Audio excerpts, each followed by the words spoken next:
कल जब हंगामा बरपा तो मैं भी पार्लियामेंट में था और मैं भी पार्लियामेंट की गतिविधियों को, क्योंकि मैं प्रथम बार का सांसद हूं, बहुत ध्यान से देख रहा था कि पार्लियामेंट किस प्रकार चलता है, किस प्रकार से पार्लियामेंट में सांसदगण अपने विषयों को रखते हैं और किस प्रकार से उनका व्यवहार रहता है, क्या प्रश्न पूछे जाते हैं, जवाब में किस प्रकार से प्रति उत्तर दिया जाता है।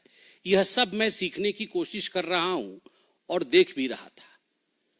मगर जब से 18वीं लोकसभा आरंभ हुई है, जब से ये सत्र आरंभ हुए हैं, एक विषय में देख रहा हूं, 99 की संख्या और अहंकार का खेल। The number of 99 and the game of arrogance. Rahul Gandhi ji का व्यवहार और राहुल गांधी जी के व्यवहार के कारण उनके पार्टी के सदस्यों का व्यवहार, यह अक्षम्य है। यह कई बार दिल को चुभता है। यह मेरे सर को भी झुकाने के लिए बाध्य कर देता है कि हम उस सदन में बैठे हैं जो लोकतंत्र का सबसे बड़ा मंदिर है, सर्वाधिक महत्वपूर्ण स्थान है, मगर उस मंदिर में इस प्रकार की अहंकार, इस प्रकार की बातें और इस प्रकार का व्यवहार राहुल गांधी जी का। कल जाति पूछ लिया गया, इंसल्ट हो गया। पहली बात तो मैं यहां स्पष्ट कर दूं, मैं भी सदन में था और आप सब टीवी के माध्यम से सदन की गतिविधियों को देख रहे थे। माननीय अनुराग ठाकुर जी ने जब अपने विषय को रखा, किसी का नाम नहीं लिया, किसी का नाम नहीं लिया। नाम नहीं लेते हुए उन्होंने कहा, जिसकी जाति का पता नहीं वह जाति पूछ रहे हैं। तो केवल एक ही व्यक्ति को बुरा लगा।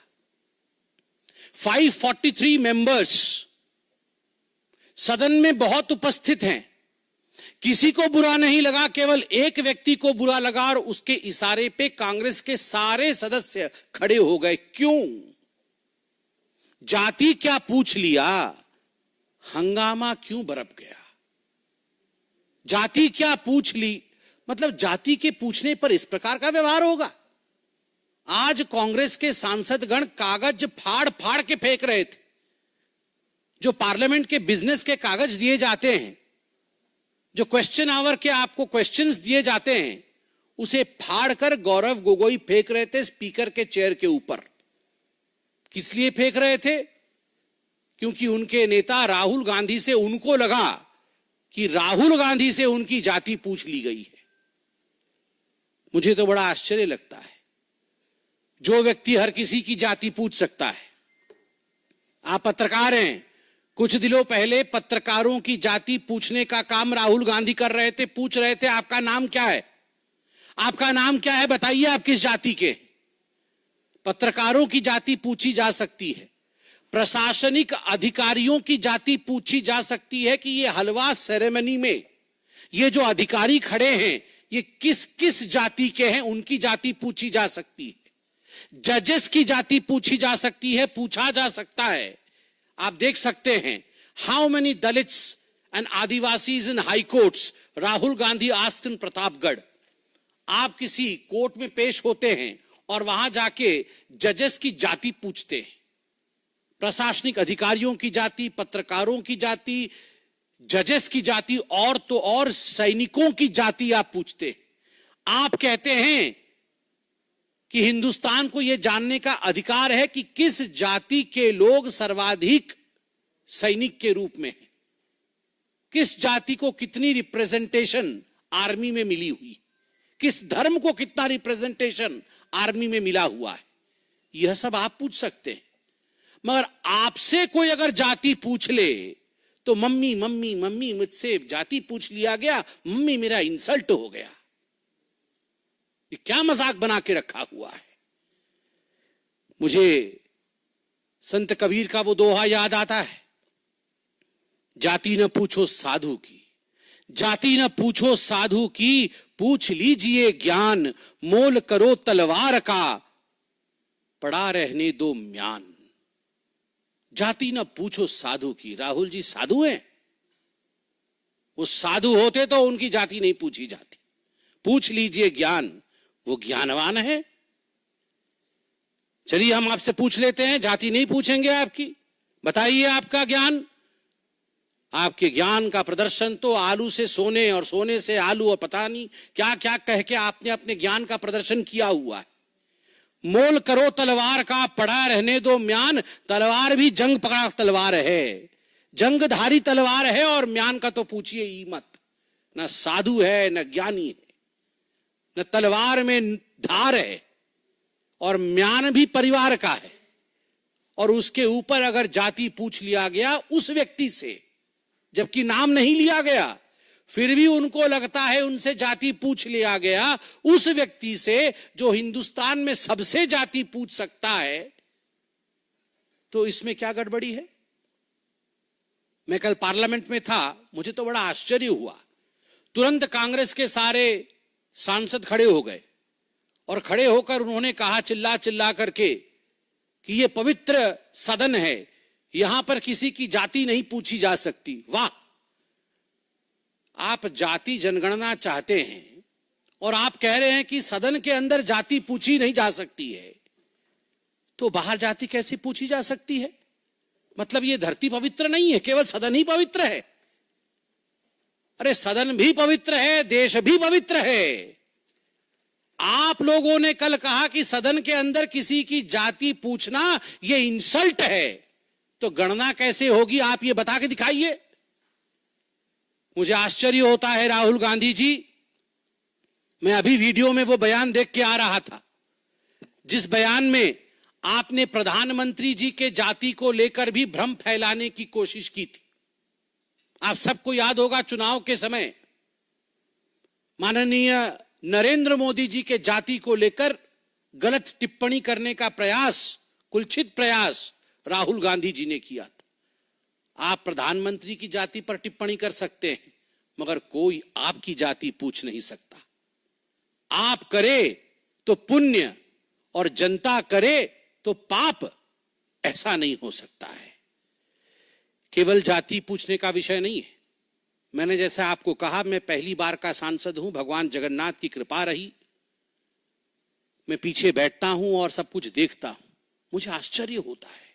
मुझे आश्चर्य होता है राहुल गांधी जी की सेंस ऑफ एंटाइटलमेंट पे। वो टी शर्ट और जीन्स पहन के आते हैं, मैं किसी कपड़े के ऊपर कमेंट नहीं कर रहा हूं। भद्रता, नम्रता, शीलता यह भी होती है। जेब के अंदर दोनों हाथ डाल के आते हैं। आप देखिएगा, आप ये वीडियो निकाल के देखिए कैसे आते हैं। जब सभापति महोदय, स्पीकर बैठे हुए होते हैं आसीन पे, पीठासीन होते हैं, उस समय राहुल गांधी दोनों जेब में हाथ डालकर जिस प्रकार डोल करके जिस प्रकार से वो आते हैं, वो केवल और केवल अहंकार की चाल है। The body language of arrogance of Mr. Rahul Gandhi speaks more than the words of Mr. Rahul Gandhi. उनके बॉडी लैंग्वेज में ही एरोगेंस झलकता है। मैं उनके भाषण को सुन रहा था, पहले भी सुन रहा था और इस बार भी सुन रहा था। पिछली बार भी तस्वीर लेकर आए थे, इस बार भी तस्वीर लेकर आए थे। सदन में कुछ कानून होते हैं, कुछ मर्यादा होता है। सदन में कुछ रूल्स होते हैं, कुछ प्रावधान होते हैं। चाहे प्रधानमंत्री जी हो, चाहे एलओपी हो, चाहे कोई और सदस्य हो, चाहे मंत्रीगण हो, सभी के लिए कानून के अंतर्गत नियम, जिसको रूल्स कहते हैं, रूल्स के अंतर्गत काम करना अनिवार्य है। यह सदन की मर्यादा है। आप सदन में फोटो नहीं दिखा सकते हैं, किसी तस्वीर को आप इस प्रकार से नहीं दिखा सकते हैं और फोटो दिखा करके आप चिन्हित नहीं करा सकते हैं। बार बार कहने के बावजूद वो फोटो दिखाते हैं।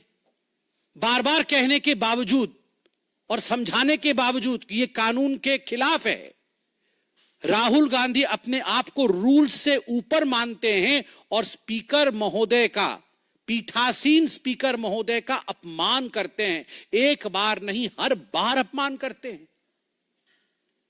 अध्यक्ष महोदय सदन को चलाते हैं, अध्यक्ष के प्रति आदर होना चाहिए, मगर नहीं, राहुल गांधी जी का यह आदर मैंने कभी नहीं देखा है। और मैं बताता हूं अपने एक्सपीरियंस से, मैं देखता हूं राहुल गांधी जी की तरफ कैसे बैठते हैं वो। ऐसे बैठते हैं जैसे अपने घर के सोफा सेट पे बैठकर टीवी देख रहे, हाथ पसार करके, पैर उठा करके। अरे भैया, ये तुम्हारे परिवार का ड्राइंग रूम नहीं है राहुल बाबा, ये तुम्हारे घर का ड्राइंग रूम नहीं है। This is the democratic countries parliament, this is the highest temple of democracy of India. ये भारतवर्ष के लोकतंत्र का मंदिर है। आपने कभी नरेंद्र मोदी जी को, जो देश के प्रधानमंत्री हैं, आपने कभी उनको इस प्रकार से बैठे हुए देखा है? और मैं तो कहता हूं, इससे पूर्व के प्रधानमंत्रियों को भी कभी आपने ऐसे बैठे हुए देखा है? सोचा भी नहीं जा सकता है। एक गरिमा होती है, गरिमामय तरीके से बैठते हैं ये लोग। मगर राहुल गांधी जी को देखिए, पैर उठा करके, हाथ पसार करके बैठे हुए हैं, जैसे कि ये उनके घर का ड्राइंग रूम है। मुझे तो वो दिन भी याद है, मैं गुजरात में चुनाव के समय था। मैं गुजरात में चुनाव के समय था, चुनाव चल रहे थे। इससे पहले के पहले बार सोमनाथ मंदिर राहुल गांधी गए थे। उनको किसने समझाया था कि बहुत मंदिर सभी लोग जा रहे हैं, आपको मंदिर जाना पड़ेगा, नहीं तो अच्छा नहीं होगा। तो सोमनाथ मंदिर गए थे और मीडिया की रिपोर्ट आई थी। संजय जी भी वहां मौजूद थे, अनिल बलूनी जी हमारे मीडिया इंचार्ज वहां मौजूद थे, बतौर प्रवक्ता मैं वहां मौजूद था। तुरंत फोन आया कि सोमनाथ मंदिर के जो रजिस्टर होते हैं, एक हिंदू वाला रजिस्टर होता है और एक नॉन हिंदू रजिस्टर होता है। राहुल गांधी जी ने अपना नाम नॉन हिंदू रजिस्टर में लिखवाया था। यह मीडिया की रिपोर्ट थी, मैं जाके वहां देख के नहीं आया था, मगर मीडिया की रिपोर्ट थी। हेडलाइन में फ्लैश हुआ, तमाम गुजराती चैनलों ने दिखाया कि नॉन हिंदू रजिस्टर में राहुल गांधी जी ने अपना नाम लिखा है। तुरंत हमने प्रेस कॉन्फ्रेंस किया और उसके कुछ दिनों बाद सुरजेवाला जी ने प्रेस कॉन्फ्रेंस किया कि ये जनेऊधारी ब्राह्मण है। वाह, हाँ, शर्ट के ऊपर जनेऊ पहना, कोट के ऊपर, शर्ट के ऊपर नहीं, कोट के ऊपर जनेऊ पहन लिया। वाह, ये सास भी कभी बहुत ही सीरियल में ऐसे इच्छाधारी कैरेक्टर होते हैं। ये इच्छाधारी कैरेक्टर कभी सास भी कभी बहुत ही उसी कैरेक्टर उसी सीरियल में होते हैं कि नॉन हिंदू रजिस्टर से जब मन किया तो कोट के ऊपर जनेऊ पहन लिया। वाह, ये तो बहुत बड़ी बात है, समझाया जाए। This is a democratic country, every citizen has a right to question. If you question the caste of the army, Mr. Rahul Gandhi, if you have the audacity of questioning the caste of the judges, if you have the audacity of questioning the officers who appear in the photograph while presentation of the budget and the halwa ceremony, then we as common citizens have every right of questioning you. Kaun jaat ba? Kaun jaat ba? We have every right of questioning you. Why? Are you above that? Do you consider yourself entitled enough that you will not give reply to people?